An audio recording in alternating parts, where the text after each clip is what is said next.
और time and जो tense है, आप लोग ध्यान से देखेंगे, टाइम टेंस जो टॉपिक होता है ना, वो बहुत ही इम्पोर्टेंट टॉपिक है। समझिए कि यह ग्रामर का जान है, टाइम एंड टेंस। और इसको हम लोग बोलते हैं समय और काल।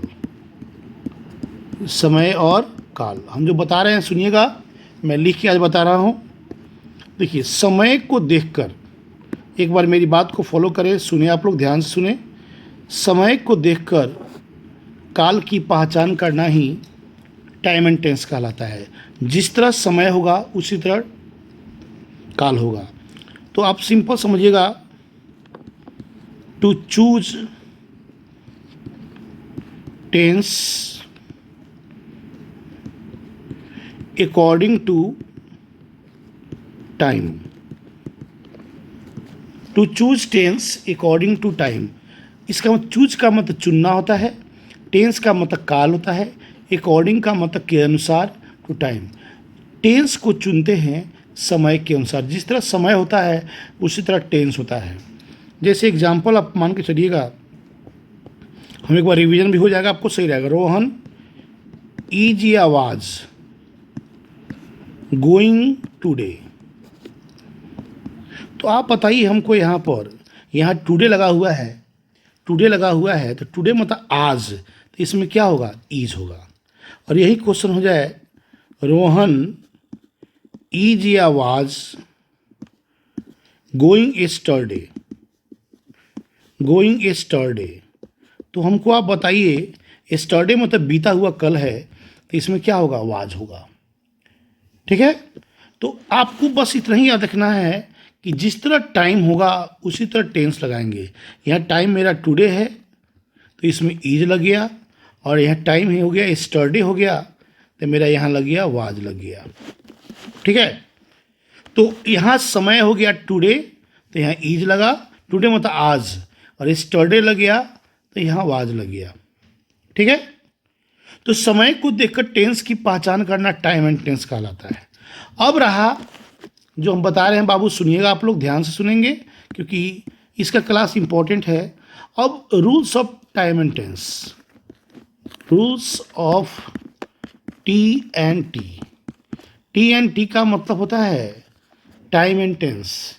Rules of time and tense, बाबू गौर करेंगे, आप इसको ध्यान देंगे क्योंकि सबसे बड़ा चीज़ है, आप इसको ध्यान से पढ़िएगा तो आपको फ़ायदा होगा।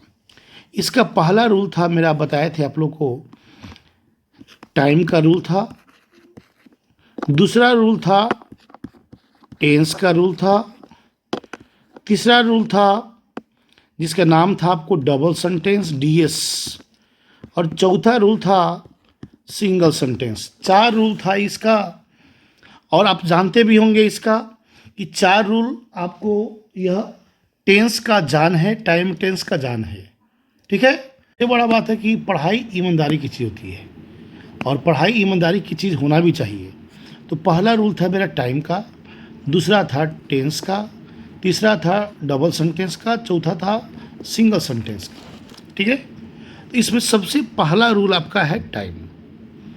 हमने अब पहले ही बोला था टाइम को कैसे पहचानेंगे। तो टाइम को हम लोग जानते हैं 3 चीज़ होता है, प्रेजेंट,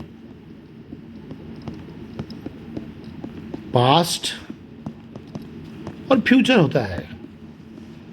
हम लोग जानते हैं कि प्रेजेंट, पास्ट और फ्यूचर, प्रेजेंट मतलब है, पास्ट मतलब था, और फ्यूचर मतलब गागेगी होता है, सबको जानता है। तो आपको बस इतना ही याद रखना है। इसको कैसे याद करेंगे, तो आप इसको इस तरह याद कर सकते हैं, सिंपल बना सकते हैं आप। आपको डेरा पर जाना है, डेरा पर जाकर प्ले करना है, और कौन गेम करना है, एनटीआर गेम खेलना है। बताए थे आप लोग को। डी से डेली, ई से एवरीडे, आर से रेगुलर, ए से ऑलवेज, पी से प्ले, पी से पास्ट, एल से लास्ट, ए से एगो, वाई से स्टरडे, नेक्स्ट, टुमारो, रिमेनिंग। तो डेरा पर बाबू ध्यान दीजिएगा, आप लोग सबको बढ़िया से देखिएगा, जहाँ भी आपको प्रॉब्लम होता है तो हमसे पूछिएगा। डेरा के साथ वर्ब 1 या वर्ब 5 लगता है, याद रखिएगा। डेरा के साथ वर्ब 1 वर्ब 5 लगता है, प्ले के साथ वर्ब 2 लगता है, और NTR के साथ शैल या विल लगता है। शैल या विल लगता है, याद रखिएगा आप लोग। तो डेरा के साथ वर्ब 1 वर्ब 5, प्ले के साथ वर्ब 2 और NTR के साथ शैल या विल लगता है। शैल या विल लगता है, ध्यान दीजिएगा आप लोग। अब कैसे, तो अब सिंपल समझना, ही डैश मिल्क एवरी डे।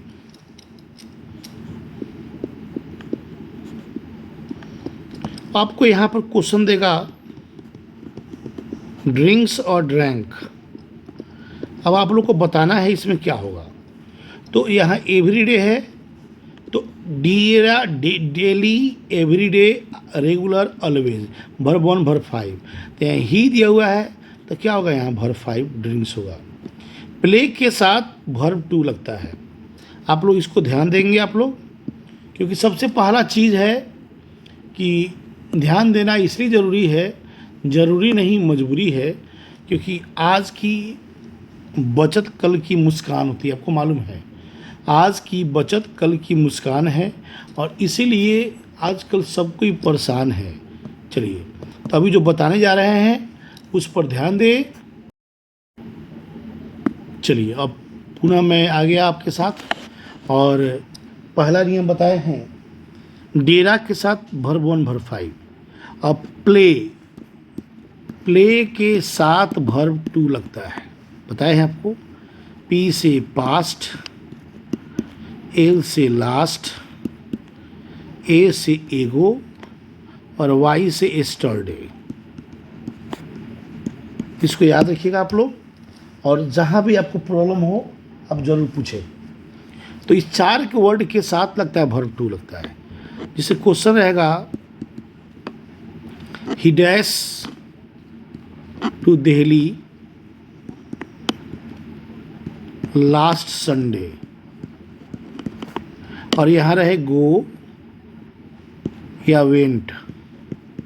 तो आप लोग बताइए क्या लगेगा। यहाँ लास्ट लगा है ना जी, तो वेंट लगे, क्या लगेगा जी। और भी देखिए, ही डैश मी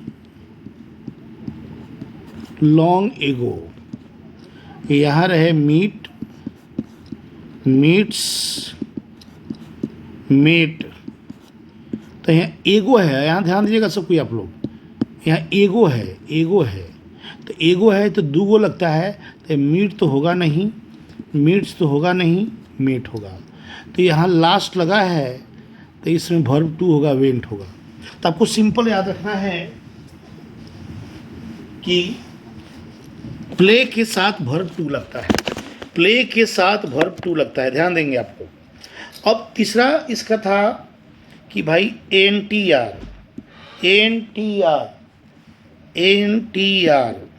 के साथ शैल या विल लगता है। एन से बताए थे आप लोग को नेक्स्ट, टुमारो और रिमेनिंग। नेक्स्ट, टुमारो और रिमेनिंग, इसके साथ शैल या विल लगता है। कैसे, इसके साथ शैल या विल लगता है, तो आप लोग ध्यान देंगे। इसके साथ शैल या विल लगता है, जिसे कहेंगे I dash go home next Sunday. तो आपको हमको बताइएगा, यहाँ शैल है, एम है और वाज है। तो आप यहाँ बताइए, यहाँ पर आप लोग यहाँ नेक्स्ट लगाए ना जी, यहाँ पर तो नेक्स्ट, टुमारो, रिमेनिंग, इसके साथ शैल विल, तो क्या होगा, इसमें शैल होगा। तो बस मैंने बताया था, डेरा पर जाना है, खेलना है, NTR गेम खेलना है। डेरा के साथ वर्ब 1 या वर्ब 5, गौर के पे जाइए। प्ले के साथ वर्ब 2, NTR के साथ शैल विल लगता है। तो याद रखना, डेरा के साथ वर्ब 1 वर्ब 5, प्ले के साथ वर्ब 2, NTR के साथ शैल विल लगता है। कोई दिक्कत। अब मेरा यहाँ दूसरा सवाल है कि अब हमको टेंस कैसे पहचानेंगे। बी वाला नंबर आइए, टेंस। तो टेंस में प्रेजेंट, पास्ट और फ्यूचर होता है, आपको सबको मालूम होगा। और टेंस में वर्ब का खेल है। तो आपको सिंपल याद रखना है VHD equal to 431। VHD equal to 431। भी का मतलब वर्ब में आ गया am, is, are, was, were. W लिख देते हैं, शॉर्ट में समझ में आ जाएगा। Am, is, are, was, were में वर्ब 4 लगता है। वर्ब 4 का मतलब ING। और एच का मतलब हो गया हैज़, हैव और हैड। इसके साथ 3 लगता है। और डू, डज और डीड, इसके साथ वर्ब 1 लगता है। तो याद रखिएगा वर्ब 4 का मतलब होता है ING, आप जानते होंगे। वर्ब 3 का मतलब है EN, ED या NE। तो VHD equal to 431। VHD equal to 431 कैसे भाई? इसे क्वेश्चन रहेगा ही इज डैश टी, यहाँ टेक और टेकिंग। तो आप बताइए, हाँ ईज लगा है तो टेकिंग होगा जी। डू यू डैश मी, यहाँ लव, लव्ड। तो आप बताइए, हाँ डू लगा है ना, यहाँ लव होगा, वर्ब 1 होगा। और has, have, had verb 3। He has dash T, तो यहाँ टेक होगा और यहाँ टेकन होगा। तो आप लोग बताइएगा हैज लगा है तो कौन चुका टेकिंग होगा। इसको शॉर्ट में बता दिए हैं VHD इक्वल टू, ध्यान से थोड़ा देखिएगा आप लोग, हम भी थोड़ा सा रात को आए हैं इसलिए। VHD इक्वल टू 431, वर्ब के साथ 4, एच हैज, हैव, हैज के साथ 3 और डू, डज, डिड के साथ 1। इसको याद रखिएगा फार्मूला को। मेरा तीसरा सवाल रहा, तीसरा फार्मूला कहिए, तीसरा सवाल कहिए, जो कहिए। एक टाइम का हो गया, एक टेंस का हो गया, डबल सेंटेंस का। तो C नंबर में आया DS। DS का मतलब हुआ डबल सेंटेंस में। याद रखिएगा, बताए थे आप लोग को, पढ़ाए थे हम, सिंपल में शॉर्ट में बता देते हैं। अगर एक वाक्य में वर्ब 2 लगा हो तो दूसरे प्लस हैड प्लस वर्ब 3 होता है। इसका दूसरा बताए थे, अगर एक वाक्य में वर्ब 1 वर्ब 5 हो, आप इसका वीडियो देख लीजिएगा, वीडियो यूट्यूब पर मिल जाएगा आपको। वर्ब 1 वर्ब 5 हो, दूसरे तरफ शैल या विल होगा। Verb 2 equal to had verb 3, verb 1 verb 5 equal to shall will. इसका तीसरा सवाल है, अगर किसी कारण से यहाँ वर्ब 2 है और यहाँ हैड वर्ब 3 नहीं है, तो ये पास्ट है ना जी, तो यहाँ वाज वेयर लगेगा। अगर हैड वर्ब 3 नहीं दिया होगा तो वाज वेयर जरूर दिया होगा। वर्ब 2 के बाद अगर हैड वर्ब 3 नहीं दिया होगा तो वाज वेयर दिया होगा। तो आप इसको ऐसे भी कर सकते हैं, verb 2 equal to was were, क्योंकि पास्ट बराबर पास्ट होता है। और वर्ब 1 वर्ब 5 इक्वल टू, अगर शैल विल नहीं दिया होगा तो यहाँ याद रखिएगा एम, इज या आर। हमने इसका पढ़ा दिया है, वीडियो भी बना के भेज दिया है, आप देख लीजिएगा इसको। और इसका अंतिम जो नहीं पढ़ाए थे बैच में, वही आज पढ़ाना था हमको, D नंबर। सिंगल सेंटेंस क्या होता है, जिसमें एक सेंटेंस होता है। इसका बहुत सारा रूल है, आप लोग थोड़ा ध्यान देंगे आप लोग, क्योंकि हम आज सामने नहीं हैं, लेकिन सामने से भी बेहतर होता है यह चीज़। सिंगल सेंटेंस क्या होता है, देखिए इसमें एक रूल है। अगर यूनिवर्सल ट्रूथ होता है, यूनिवर्सल ट्रूथ का मतलब होता है सर्वव्यापी सत्य हो, जिसको झुठलाते नहीं हैं हम। जो सर्वव्यापी सत्य होता है ना, वो हमेशा उसमें याद रखिएगा, उसमें है लगता है, हमेशा है लगता है लगता है। और है को हम लोग जानते हैं दो चीज़, इज या वर्ब 1 या वर्ब 5। तो इसको याद रखिएगा, सर्वव्यापी सत्य में है लगता है और है का मतलब इज या वर्ब 1 वर्ब 5 लगता है। इसे जो वाक्य झुठलाते नहीं हैं। पृथ्वी गोल है, मनुष्य मरणशील है कि था, है। बाबू गौर करेंगे, है तो मोर्टल, मोर्टल का मतलब होता है मरणशील। तो इज या वाज, तो मनुष्य मरणशील है कि था, तो इसमें है होगा, था नहीं होगा। दूध उजला होता है कि था, इज या वाज वाइट, तो है, इसमें कौन सी इज होगा। तो कोई भी वाक्य जो सर्वव्यापी सत्य होता है उसमें हमेशा है लगता है, और है का मतलब इज या वर्ब 1 वर्ब 5। इसी का दूसरा रूल है, तो आप लोग गौर कीजिएगा, ध्यान दीजिएगा। इसका दूसरा रूल है, अगर किसी सेंटेंस में, ध्यान देंगे, इफ या विश लगा हो तो सभी के साथ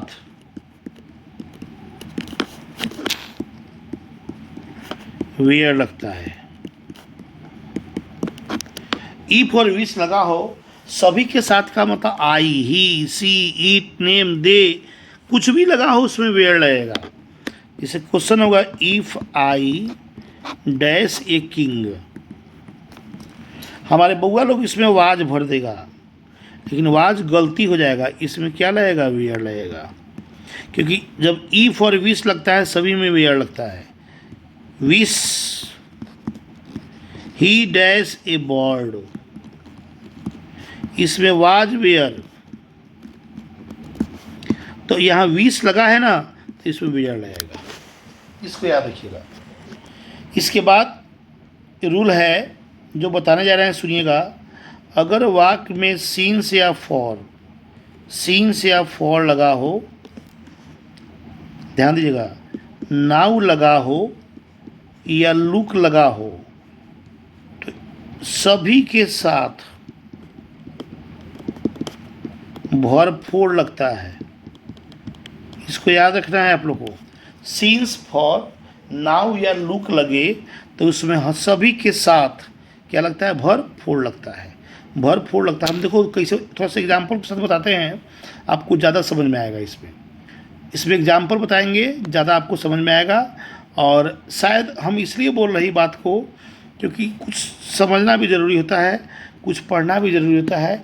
और बस इतना ही याद रखिएगा, सीन्स फॉर, ए सिर्फ का मतलब सीन्स फॉर या नाउ या लुक लगा हो, इस सभी के साथ वर्ब 4 होता है। जिसे कहेंगे नाउ ही डैश गोइंग, तो इसमें इज, यहाँ तो इज मान के चलिए दे देते हैं, यहाँ वर्ब 4 लगता है, तो इसमें वर्ब 4 कौन होगा, यहाँ इज दिया हुआ है यहाँ पर। आप इसको ऐसे समझिए ना, नाउ ही इज डैश, तो यहाँ पर गो या गोइंग, तो इसमें ई गोइंग लगेगा। तो सीन्स फॉर नाउ या लुक लगे तो वर्ब 4 लगता है। हमने एग्जाम्पल के साथ ही बताएंगे। जैसे कहेंगे I have been dash for 2 years, तो आपको बताना है लीव या लिविंग, तो यहाँ 4 लगा है ना जी, तो इसमें लिविंग हो जाएगा। तो सीन्स या फॉर हो, नाउ हो या लू को वर्ब 4 लगता है। इसका अंतिम नियम है, और उस नियम को आप लोग समझ लीजिएगा। अगर वाक्य में ऑलरेडी लगा हो या एक लगा हो, तो उसमें हैज या हैव प्लस वर्ब 3 लगता है। एक तरह ही याद रखना है कि अगर यूटी हो, सर्वव्यापी सत्य हो, तो अगर सर्वव्यापी सत्य हो उसमें इज वर्ब 1 या वर्ब 5 लगता है। अगर इफ या विश लगा हो, ध्यान दीजिएगा, इफ या विश लगा हो तो वेयर लगता है। सिंस फॉर नाउ या लुक लगा हो वर्ब 4 लगता है। ऑलरेडी या एट लगा हो तो हैज या हैव प्लस वर्ब 3 लगता है। इसको गौर के पी जाइए। हम इस पहला बार बहुत दिन की बने, हमको लगता है कि अपने पूरे ऑनलाइन कैरियर में पहला बार इस तरह पढ़ा रहे हैं, इसलिए हमको इसका आदत नहीं है, कुछ कमी बेसी हो गई होगी, उसके लिए सॉरी। अगर हम देखेंगे बहुत चीज़ इसमें, जैसे मान लीजिए किसी दिन की क्लास नहीं हो तो इस तरह हम पढ़ाएंगे और आपको थोड़ा बताइएगा कि कैसा लगा। आप लोग थोड़ा सा मेरे मोबाइल से ही बता सकते हैं जो ऑनलाइन कर रहे हैं। मेरा नंबर है 9162477567, यही मेरा व्हाट्सअप नंबर है। आप प्लीज़ इस पर कॉल ना करेंगे, आप मैसेज करेंगे, मैं जवाब दूंगा। बोलिएगा मैं ऑनलाइन क्लास से बोल रहा हूँ। आप जहाँ से भी हैं, थोड़ा सा आज क्लास डिस्टर्ब हुआ है इसलिए बताए हैं। अगर इसका वीडियो भी हम बना देंगे और थोड़ा प्लीज़ देखिएगा इसको। आप लोग अच्छा लगे तो लाइक कीजिएगा, ख़राब लगे तो डिसलाइक कर देंगे हमको, क्योंकि थोड़ा हम पहला बार इसको पढ़ाएं, हमको आदत नहीं है इसे पढ़ाने का। हमको डायरेक्ट लाइव पढ़ाने का आदत है। तो इसी के साथ शुभ रात्रि, आप लोग सोएं आराम से। जय हिंद।